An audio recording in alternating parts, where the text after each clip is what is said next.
সামগুৰিৰ ২৪ number Bajiagaon জিলা পৰিষদৰ vote গণনা কেন্দ্ৰটোত উত্তেজনা সৃষ্টি হৈছে। কংগ্ৰেছ বিজেপি সমৰ্থকৰ মাজত প্ৰচণ্ড মাৰপিট। কংগ্ৰেছ সমৰ্থক আৰু বিজেপি সমৰ্থকৰ কাউণ্টিং এজেণ্টৰ মাজত মাৰপিটৰ ঘটনা সংঘটিত হৈছিল, যিটো আশংকা কৰা হৈছিল কাৰ্যত সেয়াই হ'লগৈ। আকৌ এবাৰ নিৰ্বাচন, আকৌ এবাৰ সামগুৰি, আকৌ এবাৰ উত্তেজনা, আকৌ মাৰপিট। সামগুৰিত যেন এই ধৰণৰ ঘটনাৰ বৰ্তমান এক অভিকেন্দ্ৰলৈ পৰিণত হৈছে। নিৰ্বাচনী হিংসাৰ অভিকেন্দ্ৰ বৰ্তমান হৈ পৰিছে সামগুৰি। সামগুৰিৰ ২৪ নম্বৰ বাজিয়াগাঁও জিলা পৰিষদৰ ভোট গণনা কেন্দ্ৰত উত্তেজনা সৃষ্টি হৈছে। কংগ্ৰেছ বিজেপি সমৰ্থকৰ মাজত প্ৰচণ্ড মাৰপিট।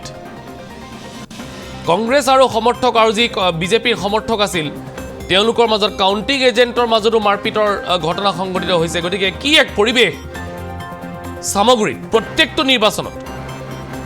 প্ৰত্যেকটো নিৰ্বাচনত সামগুৰিত সেই একেই পৰিৱেশ, সেই একেই পৰিস্থিতি, সেই একেই মাৰপিটৰ ঘটনা। দৃশ্যটো এবাৰ চাওক, ডাঙৰকৈ দিয়ক এবাৰ প্লিজ। দৃশ্যটো এবাৰ চাওক, এই ধৰণে সামগুৰিৰ নিৰ্বাচনী পৰিৱেশ চাওক।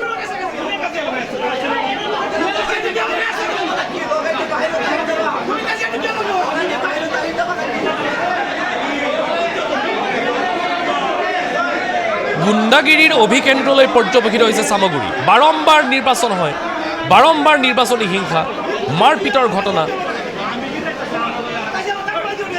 আৰু একেই পৰিৱেশ বৰ্তমান সময়ত এই পঞ্চায়ত নিৰ্বাচনটো সামগুৰিৰ ভোটাৰসকল, সামগুৰিৰ সমৰ্থকসকল ইমান উত্তেজিত হৈ উঠাৰ কাৰণ কি? প্ৰত্যেকটো নিৰ্বাচনৰ ক্ষেত্ৰত আমি নিজেই যেতিয়া নিৰ্বাচনৰ অনুষ্ঠান কৰিবলৈ গৈছিলোঁ তেতিয়াও আমি সেই অনুৰূপ পৰিস্থিতিৰ সন্মুখীন হ'বলগীয়া হৈছে। বাৰম্বাৰ সামগুৰি। কৃষ্ণ শইকীয়া, যিটো আশংকা কৰা হৈছিল সেইটোৱে হ'ল, সামগুৰিত আকৌ মাৰপিট।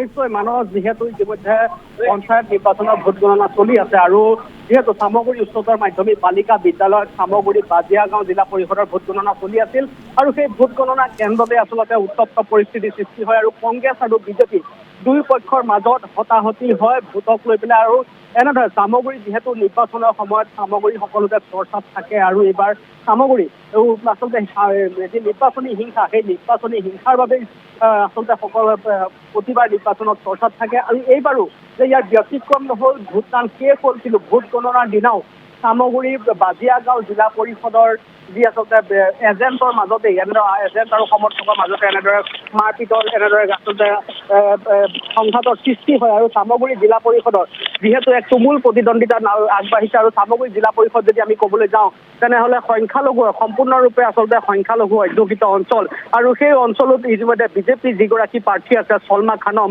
বিজেপিৰ প্ৰাৰ্থীগৰাকী ইতিমধ্যে আচলতে ভোটত আগবাঢ়ি থকা বুলি ইতিমধ্যে গম পোৱা গৈছে। আৰু তাৰ পিছতে কংগ্ৰেছ আৰু বিজেপিৰ সমৰ্থকৰ মাজত এক উত্তপ্ত পৰিস্থিতিৰ সৃষ্টি হয়, হতাহতি পৰ্যন্ত দুই পক্ষৰ মাজত হয়। গতিকে আৰক্ষী উপস্থিত হৈ পৰিস্থিতি নিয়ন্ত্ৰণ কৰিছে আৰু এই মুহূৰ্তত আৰক্ষীয়ে তাত আচলতে যি ভোট গণনা প্ৰক্ৰিয়া, সেই ভোট গণনা প্ৰক্ৰিয়া সুকলমে বৰ্তমান চলি আছে। আৰক্ষী উপস্থিত হৈ তাত নিয়ন্ত্ৰণ কৰে সমগ্ৰ পৰিস্থিতি। কিন্তু সামগুৰি বুলি ক'লে আচলতে নিৰ্বাচনী হিংসাই ইতিমধ্যে সকলোৰে পৰিচিত আৰু এইবাৰ ভোট গ্ৰহণ আচলতে ভোটদান শেষ হ'ল, কিন্তু ভোট গণনাৰ দিনাও কেন্দ্ৰত আহি এনেদৰে সংঘাত সৃষ্টি হৈছে। সামগুৰিত আৰক্ষী প্ৰশাসন বুলি কিবা বস্তু আছে নে নাই?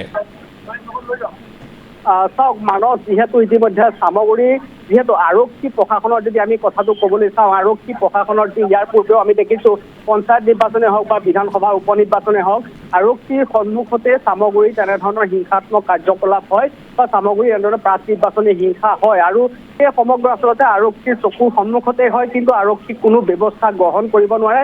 ইয়াৰ পূৰ্বেও যদি আমি চাওঁ সামগুৰি উপ নিৰ্বাচনৰ সময়ত সামগুৰিত যেনেধৰণৰ ঘটনা সংঘটিত হৈছিলে বা সাংসদক মাৰপিট কৰা হৈছিলে, আচলতে সেইসকল দোষী কিন্তু বহু দোষী এতিয়াও আচলতে মুকলি আকাশৰ তলতে আছে। গতিকে সামগুৰি আৰু নিৰ্বাচন বুলি ক'লে আচলতে সামগুৰিয়ে আচলতে আৰক্ষীৰ কোনো আচলতে নিৰ্লিপ্ত ভূমিকা হৈ পৰে। আৰক্ষীয়ে কোনো ধৰণৰ সতৰ্কতা তাত গ্ৰহণ নকৰে বা যি তিনিটা ভোট কেন্দ্ৰ ইতিমধ্যে নগাঁও উচ্চতৰ মাধ্যমিক বালিকা বিদ্যালয়ত যি তিনিটাকৈ সমষ্টিৰ ভোট গণনা কেন্দ্ৰ হিচাপে গঢ়ি তোলা হৈছে, ধিং, সামগুৰি আৰু ৰূপহীহাট, এই তিনিওটাই আচলতে স্পৰ্শকাতৰ এলেকা আৰু এই তিনিওটাই আচলতে সংখ্যালঘু অধ্যুষিত অঞ্চল আৰু এই অঞ্চলসমূহতে প্ৰাক নিৰ্বাচনী হিংসা যথেষ্ট পৰিমাণে হৈছিলে সেই কথা সকলোৱে জানে আৰু সেই তিনিওটা সমষ্টি যেতিয়া একেটা কেন্দ্ৰতে ভোট গণনা ইতিমধ্যে চলি আছে আৰু সেই তিনিটা সমষ্টিত আৰক্ষীৰ কটকটীয়া নিৰাপত্তা বেষ্টনীৰ মাজতো ভোট গ্ৰহণ কেন্দ্ৰৰ মাজত এনেধৰণৰ দুই পক্ষৰ মাজত সংঘাত সৃষ্টি আচলতে আৰক্ষীয়ে কেনেধৰণে নিয়ন্ত্ৰণ কৰিব লাগে বা আৰক্ষী প্ৰশাসনৰ ভূমিকাটো কি সেয়াও আচলতে সন্দেহলৈ আনিছে গতিকে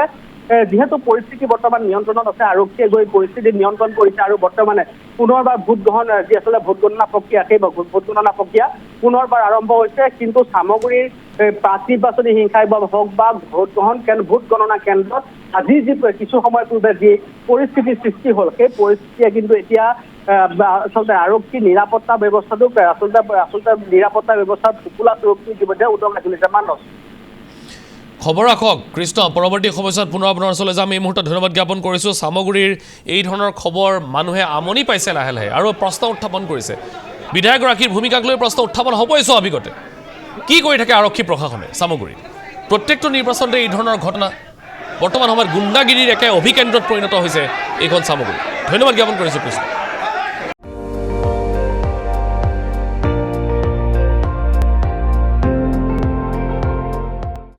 আপুনি চাই আছে ND24 সৰ্বশ্ৰেষ্ঠ নহয় সৰ্বোত্তমৰ দৌৰ